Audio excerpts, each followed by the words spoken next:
L'Union européenne est parvenue à un accord politique pour encourager les États membres à exiger un test négatif de moins de 48 heures de tous les voyageurs en provenance de Chine.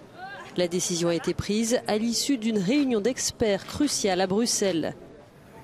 L'accord prévoit également d'autres mesures, telles que l'utilisation de masques sur les vols en provenance de Chine, le contrôle des eaux usées des avions ou encore un séquençage accru du virus.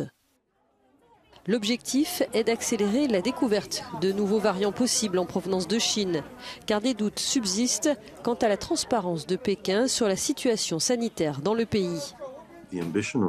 L'ambition de l'Europe ne peut pas être de tenir à l'écart les variants qui pourraient ou vont apparaître en Chine, car ce n'est tout simplement pas possible.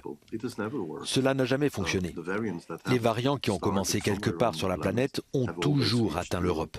L'objectif est donc vraiment la surveillance épidémiologique, de sorte que lorsqu'un nouveau variant émerge quelque part, assez rapidement, nous le sachions.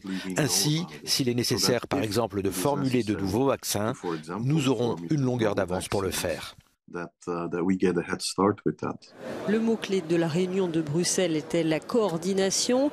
Elle s'est inscrite dans un dispositif européen de réaction aux situations de crise rassemblant des représentants des ministères de la Santé et de l'Intérieur des 27. Les recommandations doivent à présent être avalisées par les États. Toutes ces mesures ont été prises malgré les menaces de Pékin de prendre des contre-mesures basées sur le principe de réciprocité, la Chine considérant que la décision européenne manquait de base scientifique.